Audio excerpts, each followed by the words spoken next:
Hi, this is Bill, and you are on Finest Travel Beat with Angela and Bill. Welcome to Santorini, Greece, one of the most photographed and iconic and beautiful locations on the planet. On today's episode, we're going to tell you about our day in Santorini from our cruise port, the excursions we took, what we did, some tips and tricks along the way, some things that we liked about the excursion, some things that could have been better, and we will give you advice to maximize your day in Santorini.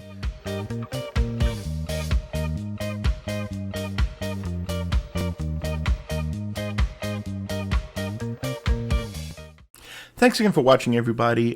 We hope you enjoy this video. Definitely stick around through the whole video. There is a lot to unpack in Santorini.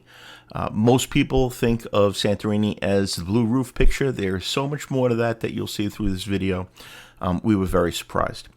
Now, first of all, we were on the Disney Dream cruise ship, but this will apply to most cruise ships that dock in Santorini, or should I say tender in Santorini. The excursion we chose was through Disney Cruise Lines. It was titled The Best of Santorini. This was the most expensive Disney excursion that they had at Santorini. We researched this back and forth, left and right. The main reason why we chose this excursion was that we were able to tender directly from the ship to a different port where buses were waiting. Now, to explain a little bit, Santorini is a tender port, which means you anchor offshore, and then you'll take either a lifeboat or a tender to Santorini's port.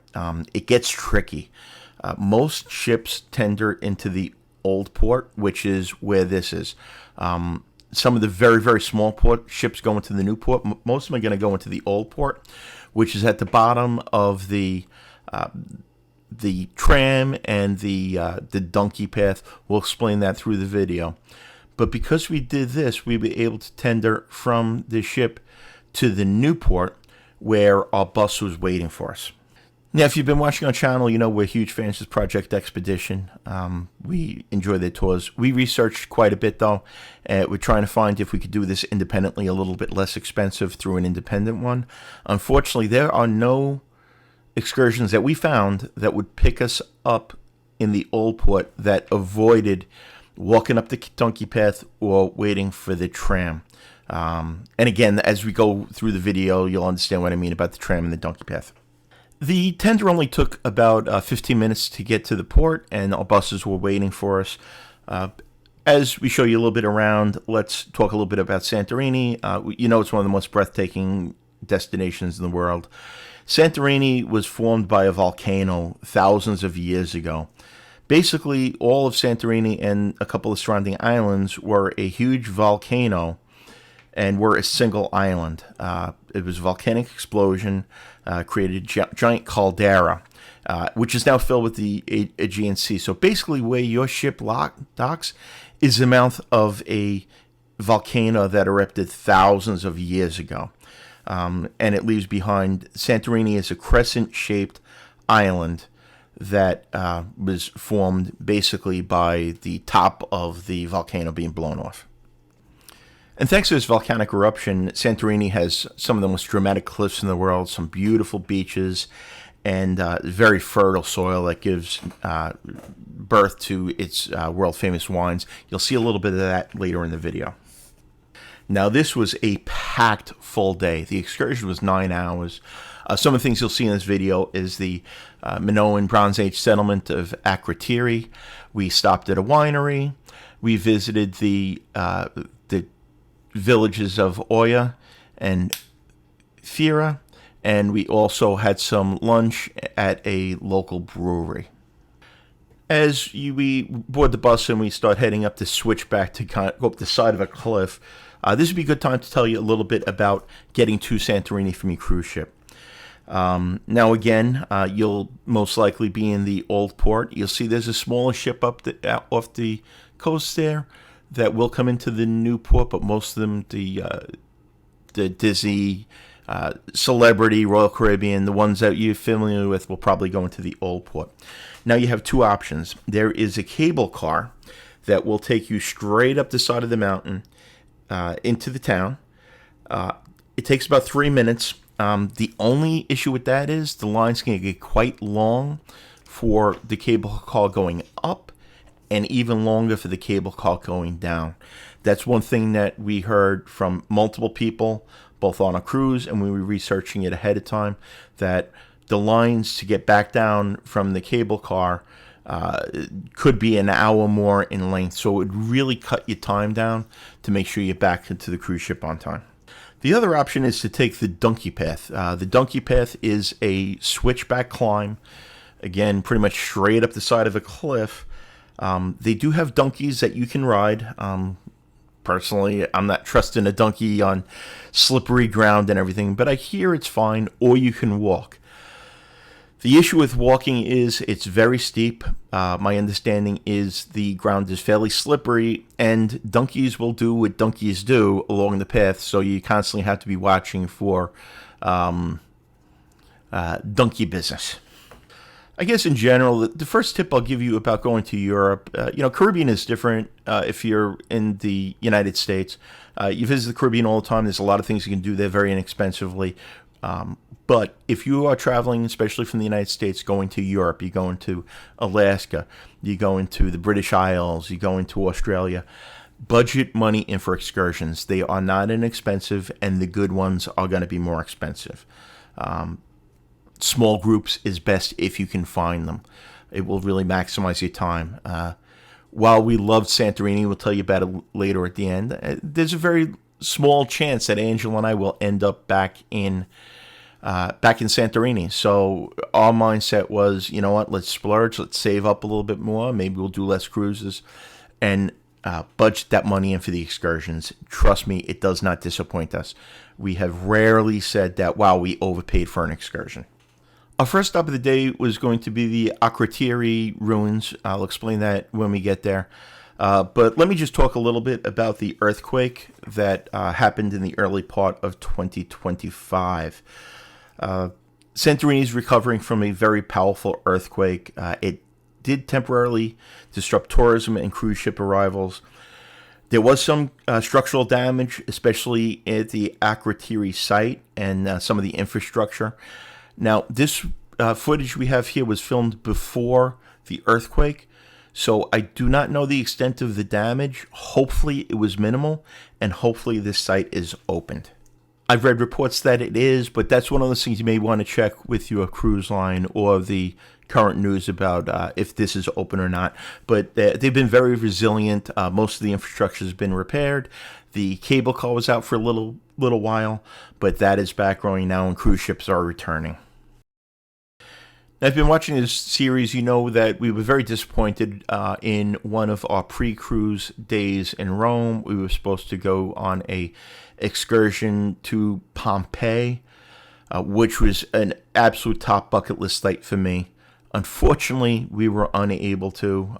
There was an issue with the tour operator, and we had to cancel, so we did not get to visit Pompeii. But here we are in the Akrotiri Ruins. While not Pompeii, I had never heard of the Akrotiri Ruins, but this was amazing and fascinating. Now, in some ways, this may have been better. Pompeii, the volcano in Pompeii was around 80 or 79 AD. It's about 2,000 years ago.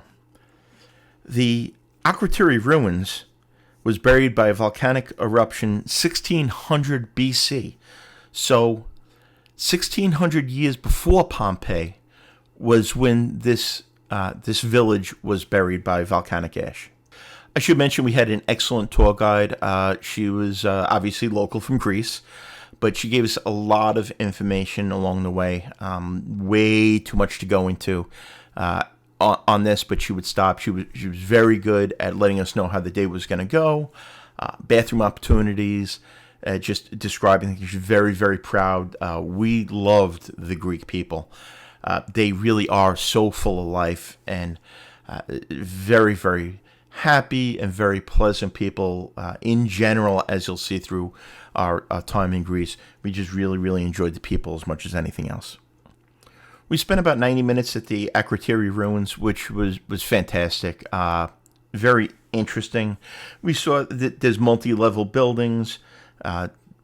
tons of recovered pottery. They actually had a drainage system. Amazing to realize that this was during the Bronze Age. Just everything you see here is over 3,500 years old and still well preserved. And to see the durability, obviously there's some new infrastructure, there's some piping and stuff like that, and there wasn't a roof over it. The roof was built to protect it and also to protect us. Now, along those lines, let me mention we went to on this was July. The cruise was July. Extremely hot. The sun is insanely hot there. Make sure you're wearing sunscreen. Bring a hat. Drink plenty of water. Maybe bring an umbrella. There you can see some of the modern infrastructure as they try to excavate more and preserve more of the site. And of course, always make sure that you have comfortable walking shoes, that you're drinking regularly through the day, and just be careful. Take your time. There's a lot of up and down steps here. Absolutely nothing is level in Santorini. Europe in general, I can't believe how it seems like everything goes uphill.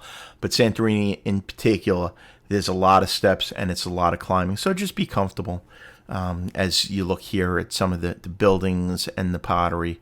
Again, our tour guide was excellent. She pointed out all of the different things. She even pointed out some various buildings. She had a pointer that she was explaining the different levels of excavation, and even where the leaders of the villages' houses were a little bit different than others, and a very, very rudimentary early toilet system on the second floor of one of these buildings. After our time at Akrotiri, we headed to Santo Wines, about a 15-minute, 20-minute drive. The drive was fantastic, and what we liked about this excursion was we really went from one side of Santorini to the other, seeing the different, both sides of the island, beautiful, stunning views, landscapes. She gave us a lot of information about life in Santorini, and it was, again, just very, very interesting. Now, we arrived for our wine tour. It was Santo Wines. It's a beautiful cliffside winery. The parking lot overlooks the Aegean Sea. You can see our cruise ship there. They kind of had to hustle us inside because everybody just wanted to go over and just view the beautiful, beautiful scenery from this cliffside restaurant. My understanding is they do a lot of weddings here. Beautiful, modern facility with just stunning, breathtaking views. At Santo Wines, Angel and I sampled some of the local wines. We're not huge wine fans, but I will tell you the wine was fantastic, and the people at Santo Wines were really, really good at explaining the different types of wines. We had some small plates with some cheeses and some meats to go along with it. Again, we're not huge wine tasting people. If you are, this would be heaven for you. But we really enjoyed it. My understanding is that Santorini's, the volcanic soil makes some very unique wines. And Santo does specialize in a type of grape that makes a famous sweet dessert wine, Vinsanto. We thought it was a little sweet for our taste, but a lot of people seem to enjoy it. If you've sampled any Greek wines or been to Santo Winery, let us know what you thought of the wines that they have there. After a really enjoyable time at Santo Wine, we got back on the bus and headed to Santorini's lively capital of Fira, which is perched high above the Aegean Sea. In Fira, the bus parking lot was a few blocks from the what I would say the town itself is. So I had to walk. It's a little bit uphill. Again, everything's pretty much uphill, downhill a little bit. But this was really a nice stop. Plenty of shops along the way. Our first stop was to come over here and take a look at the amazing views of the cruise ships and of the Aegean Sea and the caldera. You get a little bit of an idea up here. If you look around, you see there's those other islands that are out there, and you get an idea that you literally is the top of a volcano. Fira is filled with shops, galleries, cafes. One thing you will notice, whitewashed buildings, classic whitewashed buildings. One thing you will notice is that there is not as many blue dome roofs as you would expect. Blue domes are only on churches, and there are a few of them throughout the island. The most famous ones are in Oia, which is pronounced Oia, spelled O-I-A. We'll get to that a little bit later in the video. We had about an hour on our own here. We could have spent many, many hours here. This is definitely a place that Angela and I would consider coming back to, spending a few days. It was just absolutely beautiful, breathtaking scenery, just lots of little cafes that looked really, really good. Plenty of shopping if you're into shopping. And we pretty much being in there now, we just kind of walked down the main drag here. We didn't explore too many of the side streets, but there are plenty of them. Go up a few steps or down a few steps. Everything is, as you can see, is on a cliff, and there's different layers. Lots of beautiful cafes and things to do. Again, if we came back here, we would definitely want to stay for a few days. However, we wouldn't bring a lot of luggage because it's not like they can drop you off at your front door. If you're on one of these cliffs, you pretty much have to drag the luggage up and down yourself. Now, if you're ending your day and you're going to get back on the ship, Fira is where you will get the cable car to go back down to the ship, or you will walk down the cow path or donkey path. Now, you can see there, and you'll see a little bit later where the ships are. So that will give you some idea of how high you are and how much of a walk uphill or walk downhill it is. So again, if you're doing this on your own or you're doing an excursion that ends in the village, which many of them do, many of the excursions start and begin in the village of Fira, you'll definitely want to allow extra time, not be the last person out of the cafe to get on one of the cable cars and have to wait in a long line in the hot sun to get down to the ship. As you look at these stunning cliffside views, I'd just like to take a quick minute. If you're enjoying this video, please hit that like button. If you want to see more videos like this, be notified when we produce more videos, hit the subscribe button. Let us know your thoughts and suggestions for our channels. And again, we appreciate you taking your time out to watch our channel. From Fira, we got back on the bus, made our way to Oia. Let me tell you a little bit as I show you a little bit of the countryside here. The island has a population of about 15,500 residents. This swells to an insane number during the tourist season. As you can see, if there's 3 ships in like that, there's probably another 15,000 just on the cruise ships that come in. And Santorini is also a very, very big destination for people staying in resorts, hotels, on the cliffside villages, or even off of the cliffside villages. We arrived in Oia, and again, it was a bus parking lot, which was probably about, I would say, a 10 to 15 minute walk to the town itself or the village itself. Again, a little uphill, not a lot of shade. Just keep drinking water. Be hydrated. Be prepared for that Greek sun. But this was kind of the highlight of the trip for us, I would say. Oia is the famous spot where you've seen the iconic images of Santorini. If you've seen a video of Santorini, it's the blue dome churches, and we'll show you that in a little bit. Now, it gets pretty crowded here. Like everything else, especially when cruise ships are in, it's a little bit crowded. I believe we had about an hour here again, and we wanted to she gave us directions on how to get to that spot to get the iconic pictures. There's not a lot of them. There's really only one spot where you can get the best picture with the blue domes in the background. Beautiful Greek Orthodox church there. We did go in there for a couple of minutes and checked it out. We had about, I would say, about an hour here. And we really wanted to get our picture, take the pictures and see that famous spot. The guide was great. She told us exactly how to get there. You had to walk from where the bus leaves you off, probably it's about a 15-minute walk, and then there's actually a line to get the really good pictures. Now, we went over, we got online to take the pictures.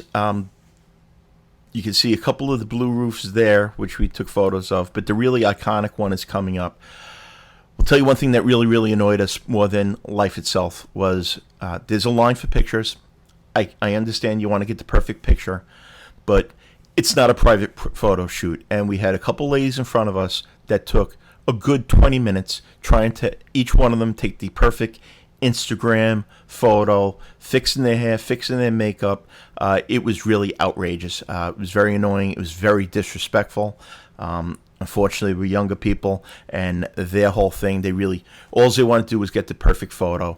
There you can see me and Angela finally, after waiting on turn, a little aggravated, quite honestly, got that picture. But again, there's really only that one spot where you can get that photo. It's not like that photo is available everywhere in Santorini. So if you're doing this on your own, you're definitely going to want to find that one spot to get that photo.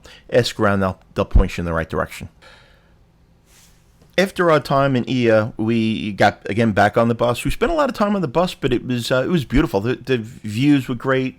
The tour guide was fantastic. She really gave us a lot of information about everything, about their schools and things. I'm not going to go into all of that in the video, but just very interesting and very, very proud of Santorini and her Greek heritage. We find that all over the world. It's one of the nicest things is most of the tour guides are just very happy to share about their country with tourists. For our final stop of the day, we had lunch at Ftelos Brewery. Very interesting to find a brewery in Santorini. It was an interesting building as well. It was pretty modern. Wasn't expecting it.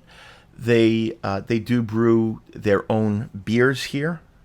The beer is called Blue Monkey. I did have one. It was very, very good. Brought a couple back to the ship as well. Like I said, on Disney cruises, you can bring back 6-pack of beer per person after the excursion. Really nice menu of some local Greek foods. The shrimp was fantastic, and that little bit of toast on the side there. Really enjoyed it. Again, we don't go into food a whole lot on our videos because it's so subjective, but we really did enjoy it. This place didn't have the most fantastic scenery in the world. It felt a little bit cafeteria-ish, quite honestly, or a little bit too modern, I guess. But we did enjoy it, and it was a really nice way to cap off the day. After our lunch, it was time to head back to the ship. We got back on the bus. It took us, again, back down the switchbacks to the port where the Disney tender was waiting to take us back to the Disney Dream.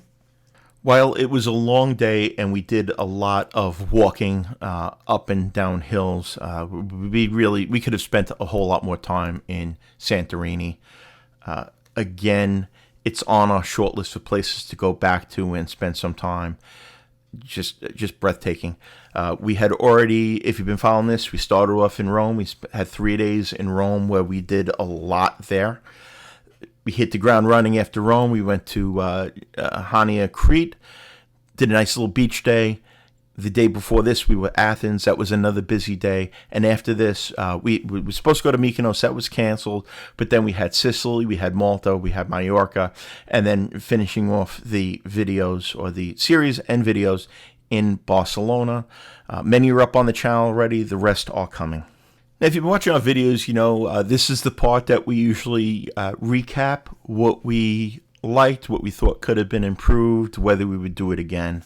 What we liked, stunning postcard views, a great mixture of beauty, culture, history, shopping, food. Santorini had it all, and this excursion, the best of Santorini, again, it was very expensive, but it was worth every penny. We find that Excursions is someplace you really shouldn't skimp on. It's something you should really budget for. Even if you have to skimp on other parts of your vacation, Excursions is one that you really should spend a couple extra dollars on. What we disliked, we didn't have enough time there. It was a 9-hour excursion. We could have spent 16 hours. We could have certainly spent a lot more time in the villages, sitting down at a cafe, having a glass of wine or a beer, some local Greek food, and just soaking in the beauty and the warmth of the Greek sun. And I'll go a step further. When we selected this cruise, it was mainly for Italy. Angela's family's from Italy. She was able to see where her family is from, which was fantastic. Greece has never been high on our bucket list of destinations. But I'll tell you, after going there and seeing how beautiful it was, we were blown away. Really, really breathtaking views, beautiful people, beautiful food, great culture, very uplifting. Just had the time of our lives. Closing, I hope you enjoyed this video. Give it a thumbs up, subscribe, tap the bell if you don't want to miss the rest of these videos. We have a bunch more coming. We also do cruise ship videos. Leave a comment if Santorini, if you've been there or it's on your bucket list.